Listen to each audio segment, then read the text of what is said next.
Welcome into the latest edition of ESPN FC. I'm Dan Thomas. Look at this for a lineup. Shaka Hislop is here, Nathan Manua, and for one time only, Steve McManaman. Before he heads back to the UK as we kick things off with the UEFA Super Cup. Of course, the winners of the Champions League taking on the winners of the Europa League, PSG, taking on Spurs. Confirmation there. You can just see how much Spurs had with regards to chances compared to PSG, but in the end, it was Luis Enrique's side who got the win. Right then, where do we start here? Let's start, Nathan, with the narrative going into this, and pretty much throughout much of this game was, well, look, PSG have only had 5 days back. Spurs, of course, are much more progressed with regards to their pre-season. So why did it happen in the way that it did, in that Spurs started the better of the two teams, but faded? Because surely PSG should have done that, given their lack of preparation. That is a very good point. Quite rare for you, but that's a very good point. Well, yes, quite long-winded as well. Yeah, it was. And I think as we watched the game, you could see Spurs were ahead of PSG in terms of the fitness side of things. And the way that they were playing, you could see they were trying to get used to what Thomas Frank wanted. You know, Vicario's taken some direct free kicks, as we saw with the first goal, which maybe he hasn't done in the last 2 years. So you see it, and they're in the ascendancy. PSG, they're making so many little mistakes. You've seen players who don't really give the ball away, giving the ball away. They look really tired, they look sloppy. But in fairness, the changes made a difference. Bringing on a Fabian Ruiz, bringing on a Lee, bringing on Gonzalo Ramos, it kind of changed the way that PSG were playing, which they needed, because for me, they weren't really competing as such with Spurs. So yes, you'd hope that the fitness side of things would be able to make the difference for Spurs, but it just goes to show, again, sometimes you can have the fitness, you can have the bodies in the key areas, but you need to finish the game off. And unfortunately, from a Spurs perspective, we've kind of seen that before. Spurs made substitutions and they reacted negatively, didn't they? In the first half, they had 5 at the back. They kept the wide men relatively quiet, and then in the second half, all PSG did was come round the sides. The 2 goals came, the first goal came from a cross, cleared, Lee scored. Second one came from a cross. They looked very narrow and they dropped off. They stopped pressing. So whether that was just from Thomas Frank's substitutions or whether he said, let's just defend what we have, we will never know. But they allowed PSG to get further up the pitch in the second half and allowed them to almost be camped on the edge of the Tottenham penalty area. And when that happens, you're bound to concede in the end. I would agree, and I think the stat that sort of sticks out to me is the fact that Spurs had 26% possession. Don't get me wrong, there's one point in the first half where they don't need the possession to control the game, but as time is passing, like, you need at some point to have somebody step up or have a group step up and sort of take some of the sting out of the match, you know, finish the game off. And that's what, like, quality teams would do. And you can make a case that it's early for them with the new manager in the season and so on.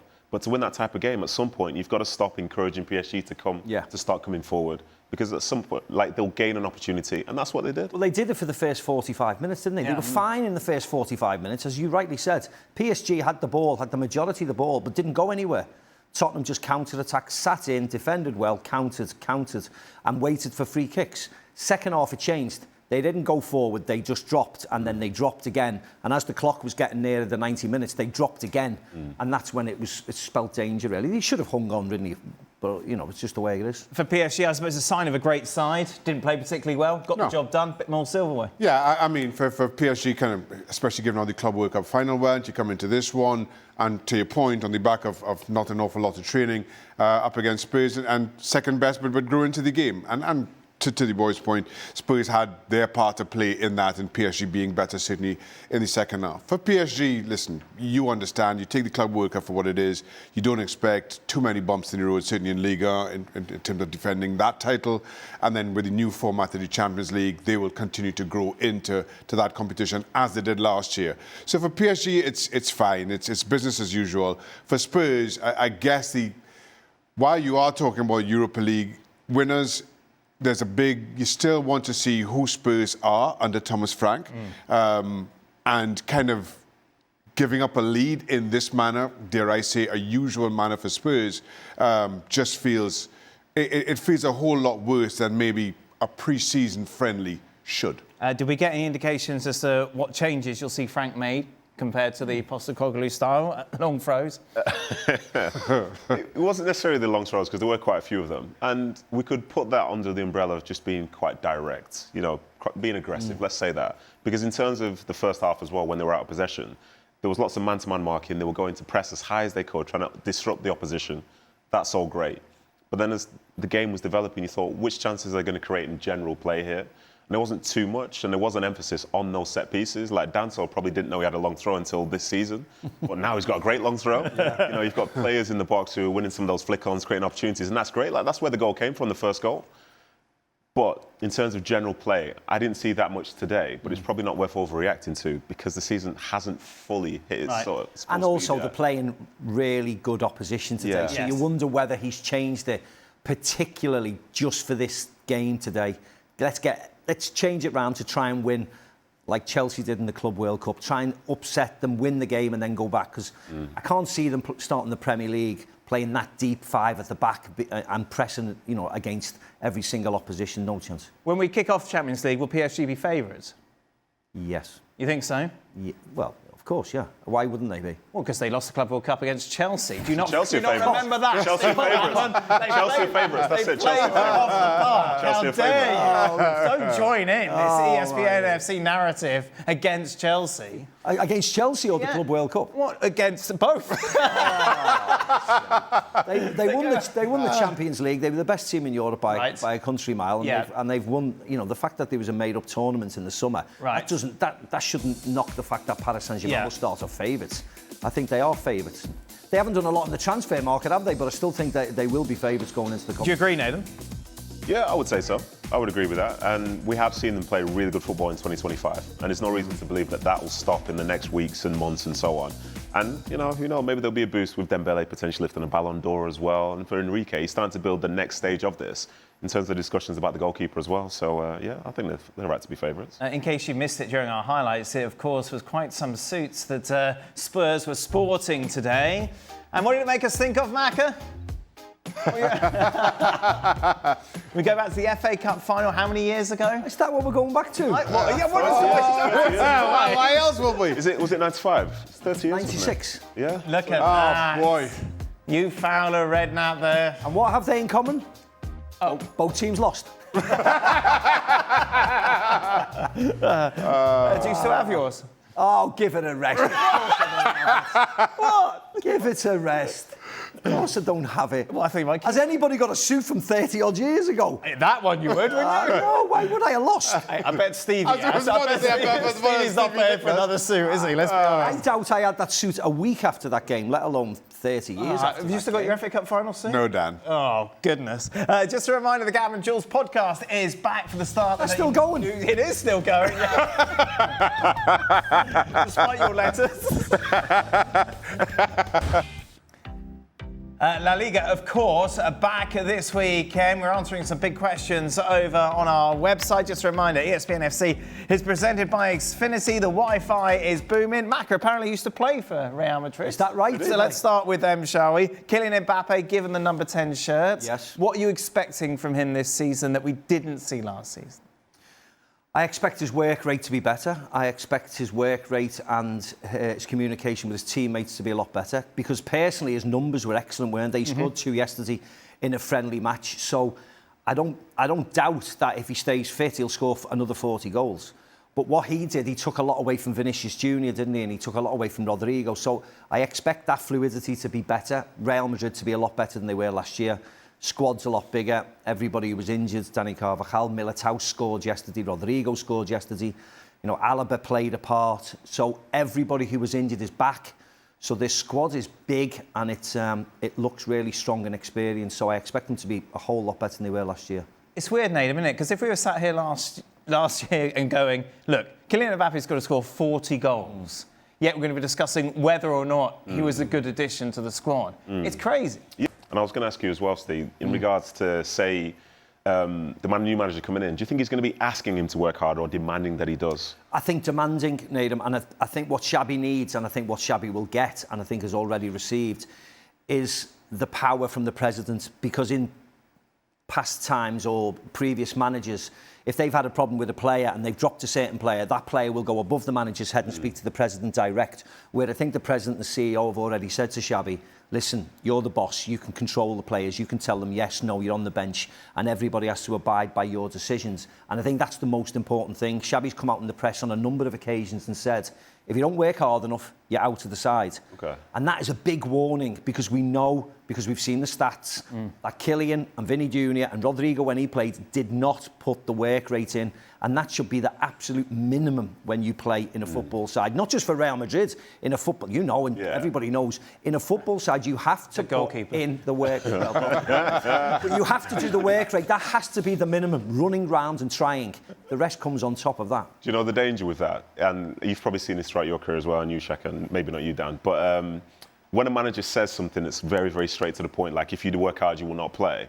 If all of a sudden somebody feels like the exception, then you lose all the other players as well. So in those words that he mentions, like, we have to see that. Yeah. Because otherwise the other players will be like, well, if he's not going to do it, then why should I have to do it? And then you go back to the problems that you probably saw at the end of last season. Well, I think they've got a real point to prove, haven't they, Madrid? Because we know last year they were poor. The forwards were not great. Last year they were talking about the next best players in the world are going to be Vinicius Jr. and Kylian Mbappe. Ballon d'Or time is now, not one of them are mentioned, or fleetingly, but not really they're mentioned. And who are mentioned? An 18-year-old who was 17 last year, Rafinha, Dembele, and they've, you know, if they want to be the best, they should take that as a personal front and say, right, we need to up our game. We need to be the ones who we've been speaking about in a year's time.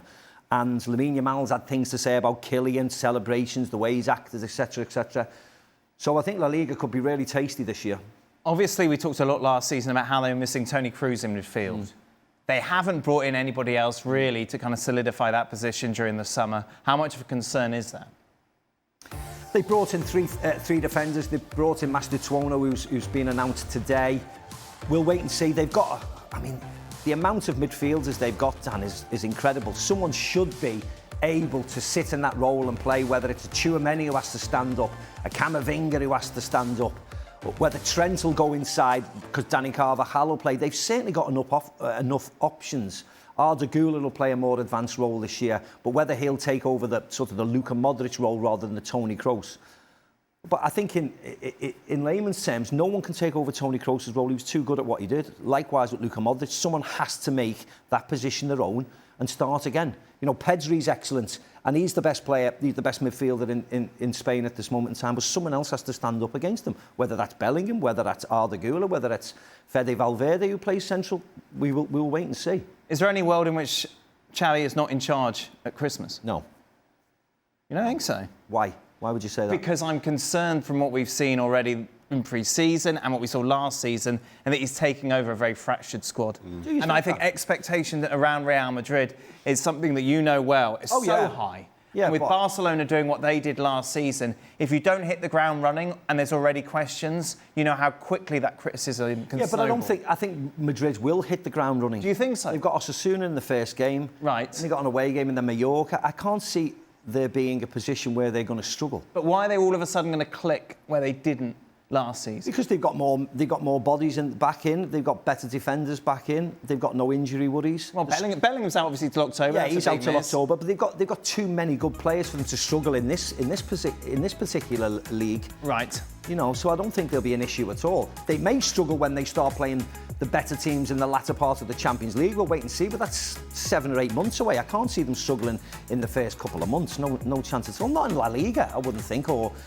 late on in September when the Champions League starts. I wouldn't think they'd have a problem at all. What do you think, Shaq? I expected, to Macca's point, you expect things to be tight in the first couple of months. It was last season as well. It's just with that first Clasico, and as the season starts to take shape, you hit a bump in the road. You just wonder how things are going to hold up from a Real Madrid perspective.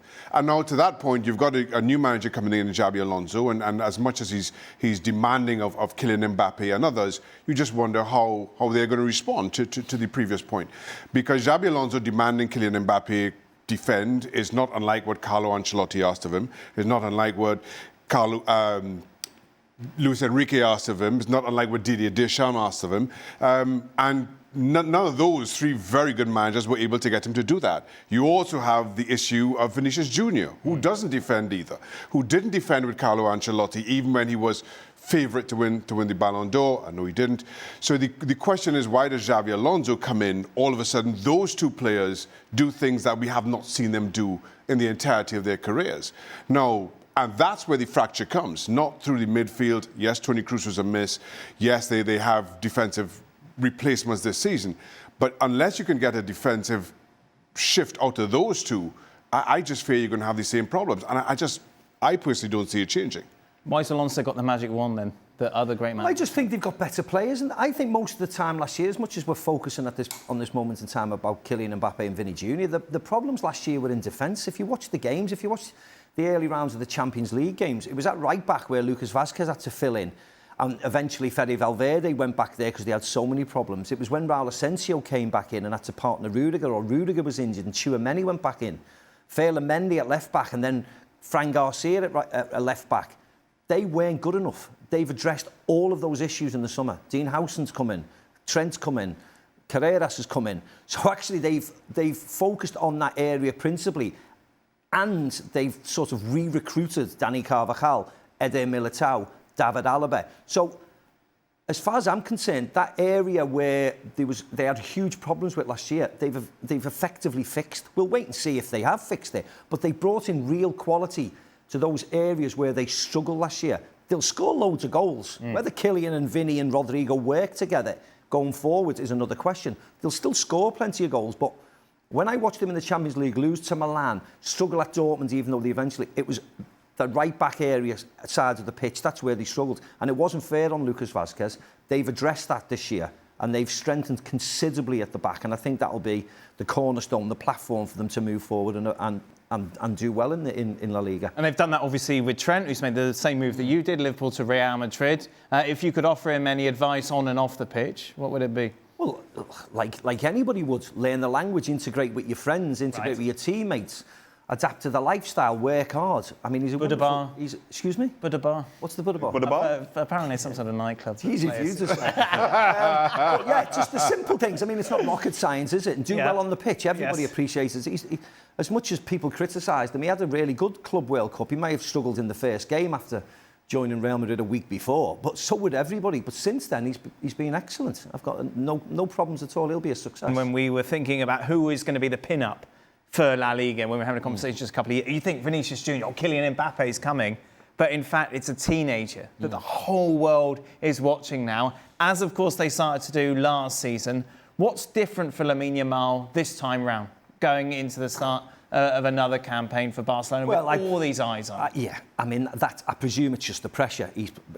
But he seems to, carry pressure like it's nothing. He's taking the number 10 shirt. We know how iconic that number is at Barcelona. So he's going to have the weight of the world on his shoulders, but I think he'll carry it off no problem. The one thing for Barcelona for me is the defensive areas. They've just let Inigo Martinez go, haven't they, to Saudi Arabia. They haven't strengthened because they can't afford to strengthen. That'll be the interesting part for me. Defensively, how are Barcelona going to line up? Lenglet's gone, even though they sent him out on loan a number of times.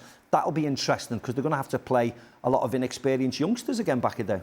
Regardless of what happens defensively, it will be Lamine Yamal. Oh, yeah. What face? Why are you putting that face? Just because I saw the stats and he's 18. That's obscene. Just That's what I mean. That's obscene. Yeah. That sort of star power is remarkable. And as Stevie said there, he's probably the best 17, 18-year-old that we've ever seen. Yeah. No, that's an outrageous thing to think about, given how many players we've seen who've been prodigies. This guy's amazing, that guy's amazing.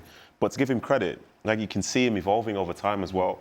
The game last season against Inter Milan, in the first leg, he kept giving the ball away a little bit. But as I was looking at it, he took someone down the line. One time he came inside. One time he had a shot. One time he faked a shot.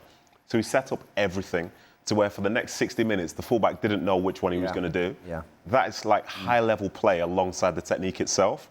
So to see that someone so young can have that level of knowledge about football and the ability to do it. Yeah. And he's 18. In 3-4 years' time, his frame will be completely different.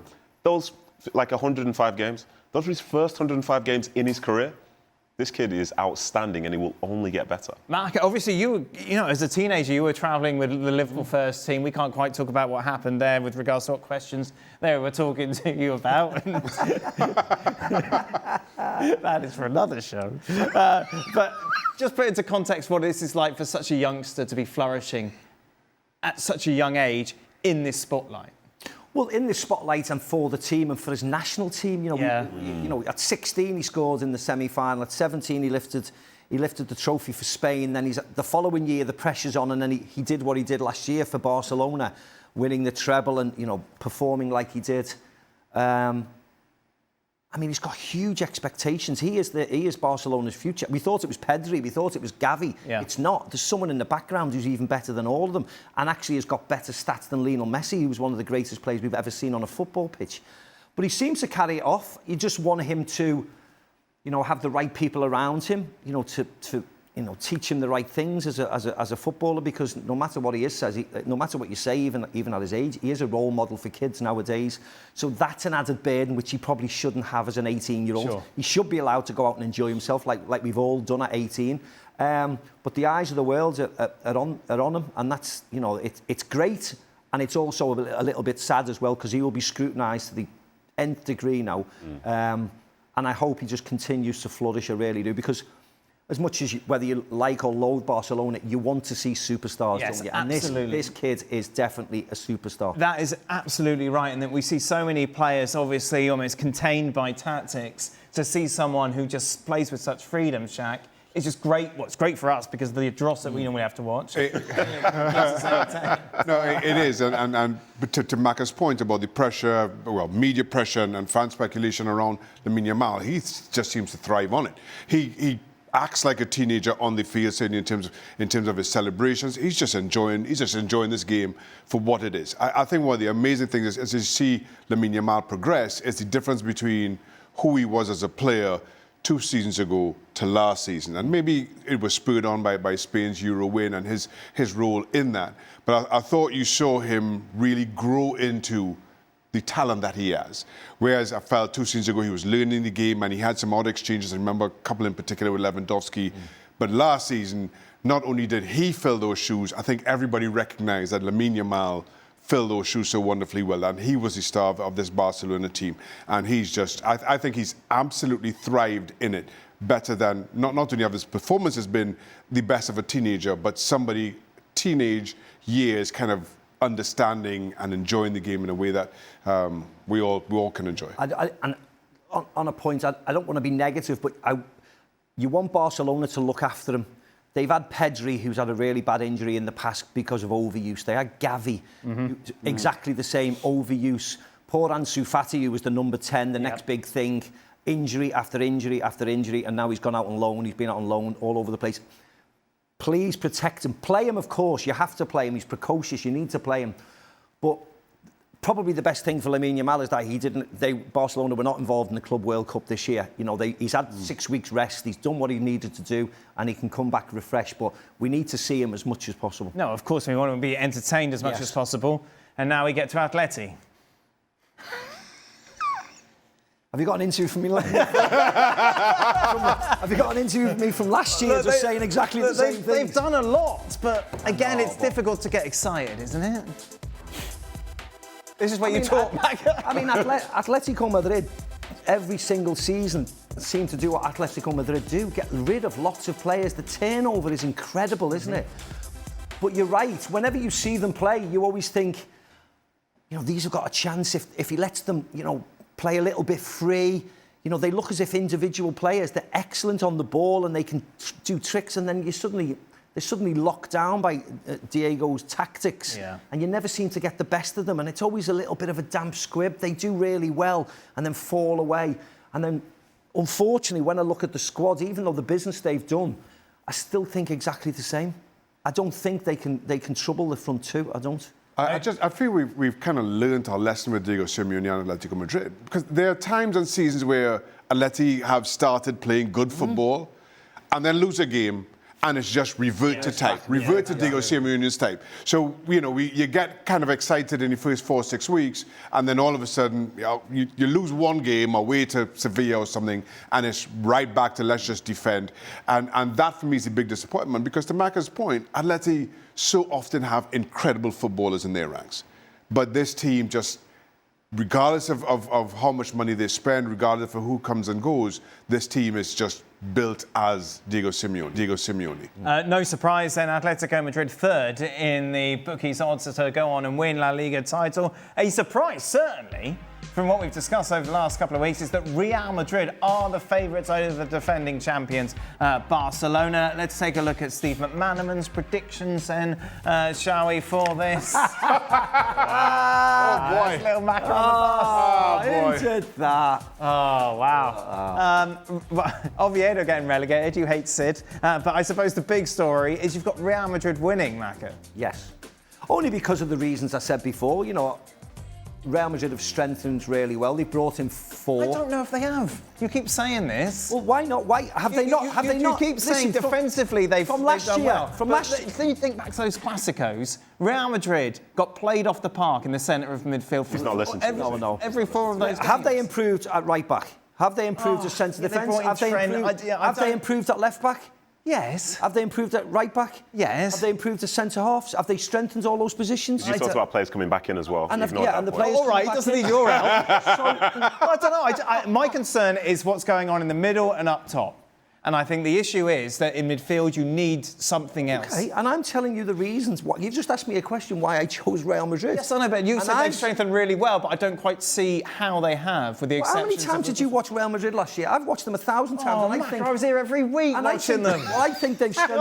I think You've seen them more. I saw them more than you did. I think they've strengthened really well in the positions that they were weak last year. No, I think you've got your Real Madrid goggles on. I don't think you can see it. I Okay. think that's just the way it is. It's very disappointing. That's absolutely fine. But I think Real Madrid are a lot stronger than they were last year, and I think Barcelona haven't really strengthened their side at all.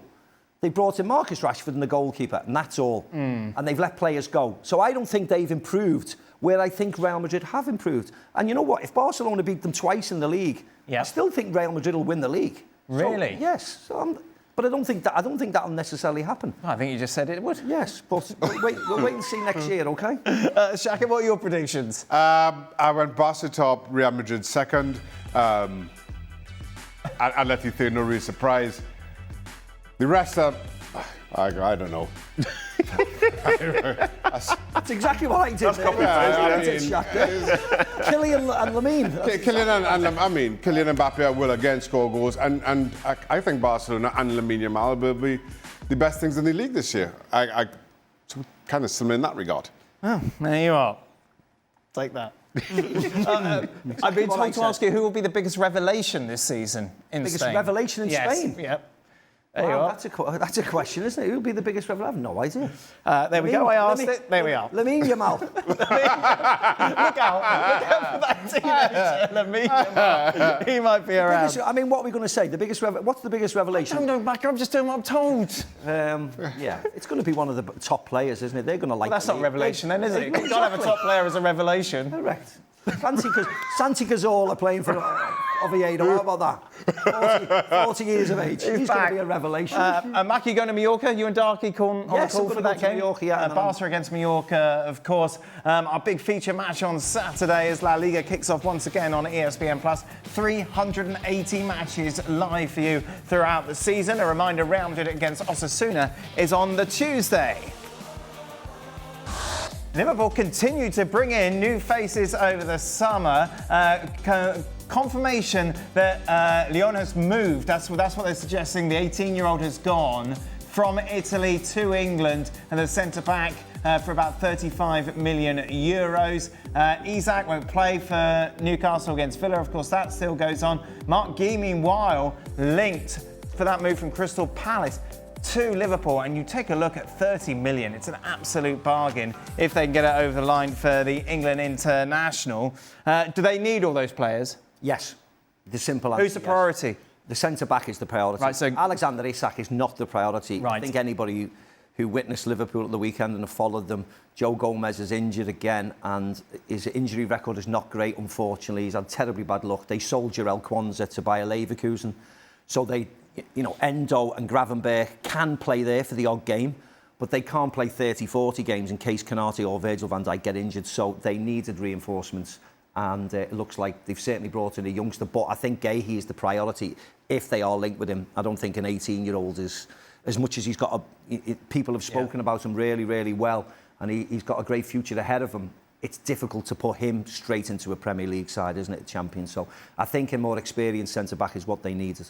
How much was the level of concern from Liverpool after what happened at the weekend, if at all? Defensively seemed to be the big talking point. Defensively, Dan, it was always on the cards. I spoke to a couple of the sporting directors. They are always going to buy a centre defender. Right. It was just a matter of when. I don't think losing to Crystal Palace, sped up that process any differently. That was always a priority for them. Isak is the icing on the cake if that comes around, but certainly the defenders are the ones. You agree, Nathan? Yeah, I do, but I think the forward line is potentially an issue as well. Just because when you see the players that have either left or, for different reasons this summer, they do feel a little bit light up there as well. And it's not to say that, if somebody like, say, Gakpo doesn't play, yeah, maybe you could have somebody else step in, maybe like a Harvey Elliott and so on. But after that, then what is there? So I think I'm a bit concerned from that standpoint. And I thought towards the end of the game as well on the weekend, they played with like a false nine, didn't they? So maybe that's an option that he's looking at. But I think the defensive side of things is more important. And I would argue that Mark Gahey, for as good as he is, it's a weird signing if he goes there because he's not going to be playing every week. I think the need that you've just mentioned there is somebody who's going to be filling in for Konate and Van Dijk, one of the best defensive pairings in all of Europe. So for Gahey in a year before a World Cup, yeah, I agree with that. Realistically, is that a move that is going to be beneficial for him? Probably not. I think what most people don't realise is that Liverpool have signed 4 people and spent a lot of money. But they've also sold a lot. They've sold more people, actually. And some of the fringe players, of course, the goalkeeper, Jarell Kwanzaa, Tyler Morton went out. And there's, Liverpool have got 3 left-backs at the moment, so one of them may go. So there's more people have left the club than have been signed. So, I'm with Nathan. In an ideal world, I'd buy another forward. Right.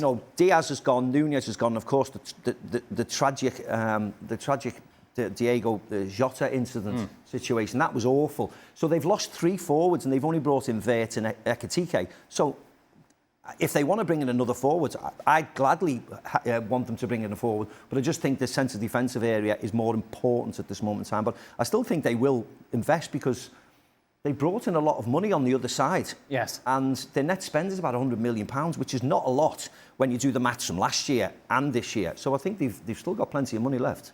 I'm thinking the Isak signing would be more important for Liverpool at this point.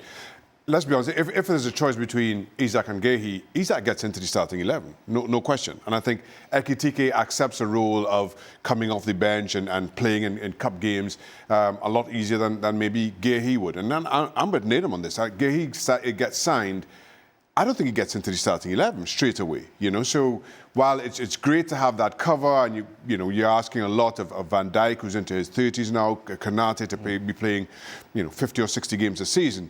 Gahey is not guaranteed games unless those injuries happen. Whereas again, up the other end of the park, Isak straight in. And Ekitike accepts his role as being a bit part player and kind of growing into the Liverpool shirt over the next couple of seasons. I don't think they're linked. I think they can do. They can do all of the deals. Agreed. I think the sticking point is, do you pay 150 million for Alexander Isak? And the answer is no. They're not going to pay that much. If they can come to a happy medium between 110 and 150, I think the deal could be done. But I don't think Liverpool are going to pay £150 million for Alexander Isak. Meanwhile, there was a lot of celebration amongst Liverpool fans when, of course, Salah and Van Dijk put pen to paper on a new contract. They weren't good at the weekend. No. Is that a concern at all? No, not at all. I think you're talking about 2 very, very experienced players who had an off day. That's it? I would say that's it, yeah. And I think for, say, Salah, for example, who's playing alongside of Frimpong for the first time in a game of that sort of scale. So the relationships that he's had previously with Alexander-Arnold or even Connor Bradley, for example, stuff which you've seen established, how it's going to work. And he's also trying to link up with Ekitike. These are all quality players, but it takes time to get into a rhythm, to understand how things are going to be. And I think the performance that we saw from Liverpool, that might be their worst one that we'll see for months now.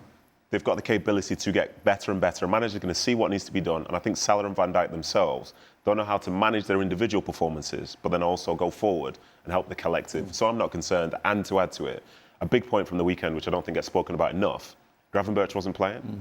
When you see the players that have played for Liverpool in the last year, Gravenberch playing in that 6th row is a big deal for them. Yeah. And I think if he was playing alongside of McAllister, then maybe Wirtz can have a different type of game. Who also didn't play. He came on sub. So, there's a number of question marks over the performance, as Nathan rightly said. I wouldn't draw anything into it whatsoever.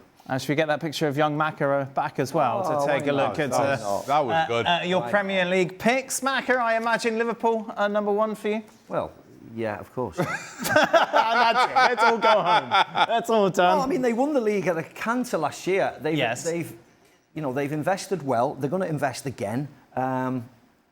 So it's only right that I choose them. I've chose Manchester City second because of their investments. I just like the way that Pep's gone about choosing his players and the way they've played. I think the Club World Cup might, with Rodri's injured at the minute, which I hate because he's a fantastic player who's had terribly bad luck. I'd like to see him back, and I think he'll make City tick better. But their signings, I think, were good signings, and even Arsenal signings. I love Zubamendi, and they bought the centre forward that they need. Right. So they'll be better. But I think it was only natural to go with Liverpool. Well, I suppose the concern is that other teams have got a lot better and then City won't be as bad as they were last season. No. Arsenal won't be dropping the points in the same manner in which they did as well. So that's why maybe it's going to be a lot closer. I'll go along with that. As I said, I put Manchester City second above Arsenal because of those concerns. I just think City and Chelsea playing in the Club World Cup, I just think it'll take them a lot longer to sort of get into gear. So that's the one thing at the back of my mind that keeps worrying me. The fact that they've had a lot of the players had a hard summer the year before. They've had another hard summer this year. They've got the World Cup coming over. That was in my thought process when I ventured towards Liverpool, who've had a really good summer off. It's interesting you've got Manchester City second ahead of Arsenal. Defensively, City still have got a lot of questions to answer, haven't they? Well, yes, but they bought a lot of players in January. They bought more players. But no defenders. No, well, that Ait Nouri, obviously, on the left. Yeah, but you still... They bought in the Ukrainian, the lad from Georgia, was it, as well? And the Vita Rice came in. So they've got more players there. I mean, this is the players they brought in recently. They brought players in January. Yeah, the ones in January didn't light up the defence. No, but it doesn't matter. They've had 6 months at Manchester City. They know the system. They know Pep. They know their teammates. They're older. They're more experienced. So I expect them to be better than what they have. Coupled with the new signings, who are certainly Reinders, Cherki and Ait Nouri are experienced and know European football and know the Premier League. So I think City will be a lot better in that respect. May I? Go on. Oh, thank you very much. Yeah. I think a big deal for City last year defensively, because in the years gone by when they've won the league, people might not like the look of their defence, but they'd always end up with either the best or second best defensive record. That was something that would happen. And last year, Nathan Ake, Manuel Akanji, Ruben Diaz, John Stones were all in and out of the team for the entirety of the season with injury. With injuries, yeah. Yeah, and so this was for a long period of time. And at that point... Yeah, listen, we're former City colleagues. Yeah, you forgot that, didn't you? If City lose 6 players through bad injuries, or Liverpool lose 6 players through bad injuries, they will not win the league. 100%. We understand that. So there's reasons why teams struggle, and City struggled last year because of the reasons that Nadim said. Yeah. And they could. That's an easy out, though. No, but it's an easy out because they lost Rodri and because they didn't have a solid back four. Why were Arsenal not as good last season?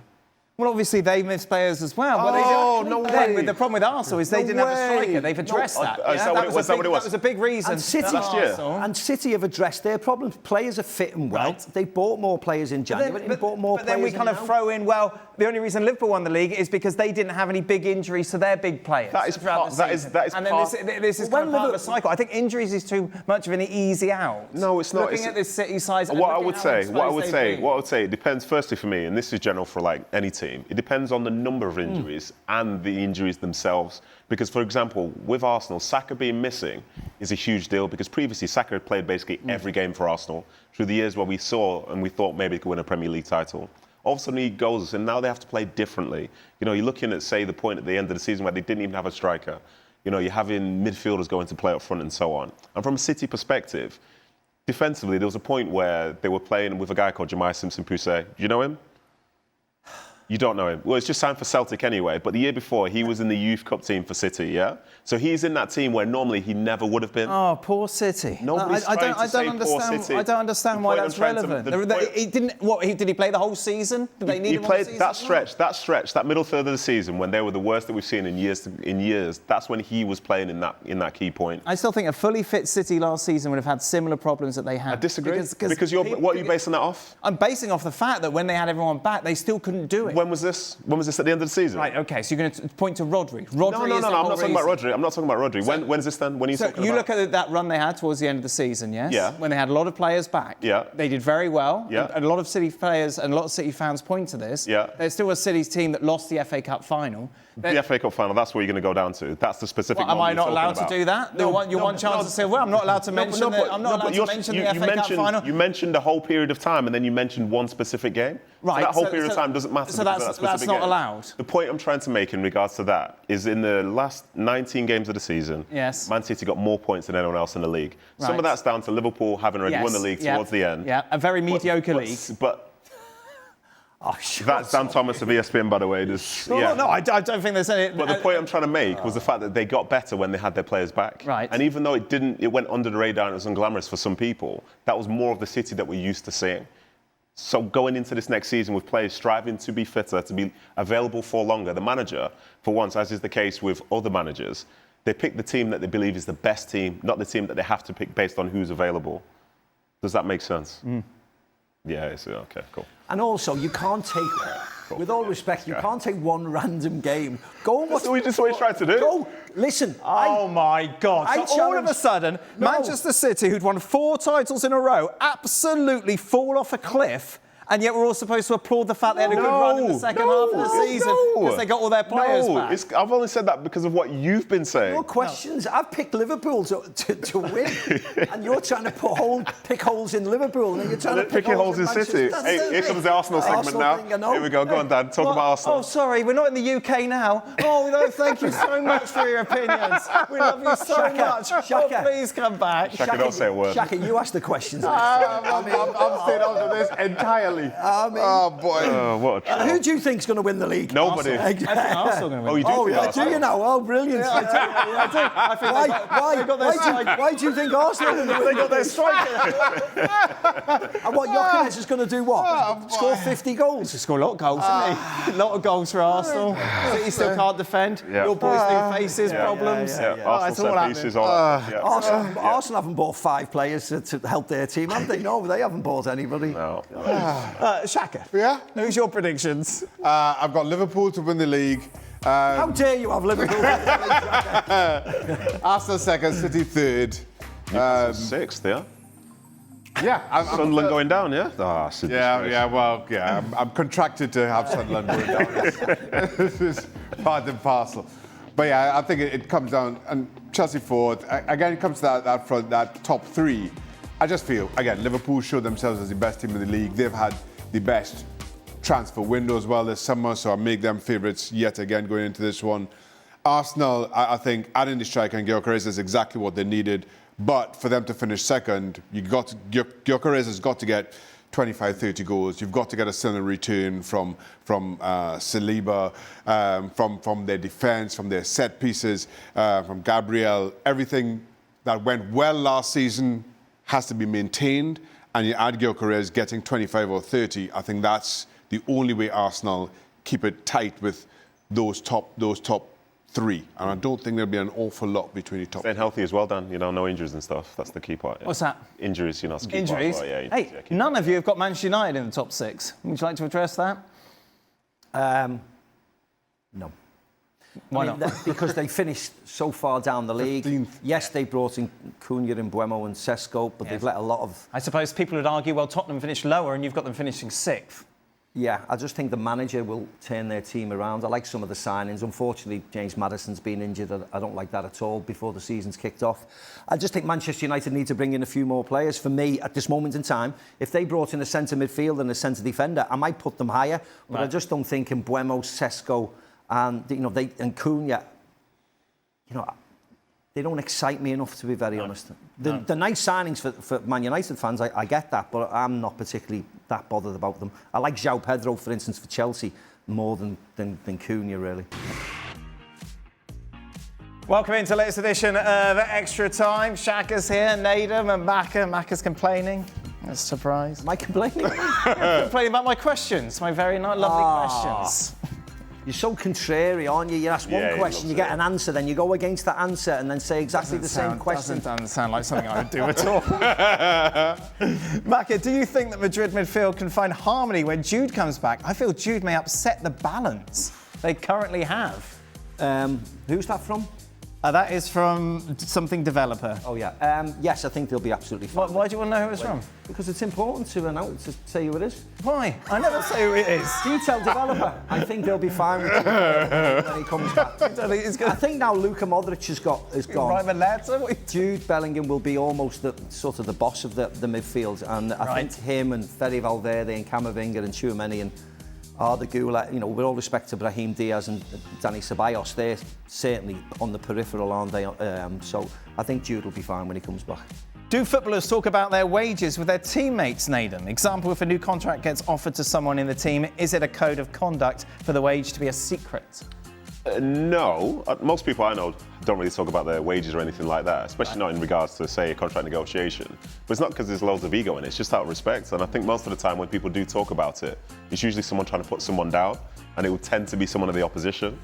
So I've seen some of that back chat. But I think on the pitch or all type of chat like that, you know what I mean? Right. But in terms of people in your collective, you don't really do that. I think in any walk of life, nobody talks about wages and how much money they earn. Surely not. Your first day at Real Madrid, you didn't ask Zizou what you want. He wasn't there. Of course he wasn't. He came over. He came after me. So did he ask you when he came in? How much? As if. What though? Nah, nobody talks about that. No one talks about it. Maka, almost every player who played with and against you said that you had the best pace. Who did you play with or against that had the best pace in your opinion? Best pace? It was the quickest. Early on, when I played for Liverpool, someone like Ryan Giggs was very quick and very direct, and he was like to run at people, so you see it in that respect. Michael Owen was always very quick. Yeah. R9 was quick off the mark in those particular areas. Whether he was quick over 100 yards is another thing, but certainly over 10 yards he was lightning quick. Naden always brings up that he ran sub 11 seconds, 100 metres. Naden was very quick. Back in the day, who would win in a race? Naden. So would it be Naden? Yes. Yeah. Thank you for that, Dan. Nice little addition to the question. That's all right. Just so I'd add that in before you did. Absolutely, Naden would have beat me in a race. Shaka? Would you have been involved? Nope. For all, where is the best night out? Between Manchester, Liverpool and Newcastle. I don't know. I wouldn't know. I would. Proper question as well. I haven't been out in any of those places. Back in the day, I wouldn't wouldn't know, Newcastle, Dan. the big market? Yeah. Yeah, the big market. Julie's nightclub. Julie's nightclub. There we go. Heard about those places. Oh, really, yeah, I've Dan? heard a lot Yes. about those Yeah. places. But I wouldn't know, Dan. No. What I would say is I'll that say it's I've been out in Manchester and Newcastle. Of course, I've been out in Liverpool because I lived there, and I've always had the most magnificent times in all three places. So, Yeah, great nights out. Yeah, they are very good nights out. Yeah. Three places really, for younger people, big student Yes. life. You know what I Yes. mean? I think the cheaper one's probably Newcastle. Okay, good. I think people get more bang for their buck up there. There's a lot of TripAdvisor. there's a lot of energy up there. Let's just say. Lots of energy. There's a lot of energy up there. Yeah. Doesn't go away. I'm obviously going to say Manchester, but Liverpool. You think so? Yeah, Yeah? I think so. Yeah. Did you go out much? Like, you don't come across as someone who goes. Well, when I was younger, I used to. No, Right. my old life. No, I just stay indoors now. I don't do. I think most people, if they don't know the geography of England, the three northern towns, the three working class towns, and the people when they do go out on a Friday or a Saturday, the weekends, they really enjoy themselves. Very, very friendly places. So Yeah, no, top night. They are very different to going out a night out in London. When you were playing for Sunderland, could you go out in Newcastle? Could do, and lots of people did do. There was a place, I think it was Madame Cou's, and that used to have a night on a Tuesday. And some of my teammates... some of my teammates, on a Tuesday, it was called Cou's Day, because they were there basically every week. So they'd be going to... there's this, like, I think it's teppanyaki place called Hana Hana. I think that's what it's called, which is, like, notorious up there. So players from Sunderland and Newcastle would be going there all the time and then making their way to Madame Cou's on a And Tuesday. this was in Newcastle, was it? This was in Newcastle, And yeah. you get no problem. No. Not on those nights, no. No. But I think a lot of the players from Sunderland tend to live in Newcastle anyway. You either lived in Newcastle or you lived in Durham. Okay. So, yeah, you're free to do as you please. And what about you going out in Manchester as a Liverpool player? Absolutely fine, yeah. Yeah, no problems at all. No dramas And then like how that. did you deal with moving to Madrid and everything being much later? So you'd have dinner late and then go out And late. then staying out till 6 o'clock. Yes, exactly. Really easy. Oh, it was a chore. Instead of finishing at 2 o'clock, I could finish at 7 in the morning. It was a nightmare. Tell me about it. That's why I'm yellow. Macca. Oh, God. Macca was Stevie quirky and lovable as he is today as when you were teammates at Liverpool. Yeah, I've said this before. I absolutely Yeah. adored him and adore him now. But yes, as a teammate and getting into the team, he was crazy then. He was the butt of a lot of jokes. He was the joker himself. And yeah, he was as fabulous then as he was now. Seeing you two together is brilliant. 'Cause you just go straight back. I love old stories about Liverpool. It's magnificent. Final question. If those of you who can still run, so basically Naden. Okay. Harsh, man. Very harsh. If you signed to play now, what's the highest level you think you could play at? As in right now, without training, just go straight in. No, I suppose you can train for a bit if you want. They've given you MLS Championship, A-League, Sunday League's a bit disrespectful. Sunday League's a bit disrespectful. Right. Because a lot of those people can't run. I think we train and I could play in those other three. Yeah, I think I could do that. You could play in the Championship still? I think I could do, yeah. Why don't you? Just because I'd rather be here. Really? Yeah, it's a lot warmer in here. No, that's very true. That's abuse. That is it. That brings us to the end of today's show. Thank you so much, Steve McManaman, winner of the Champions League and so many other titles. I've graced you with my presence. I know.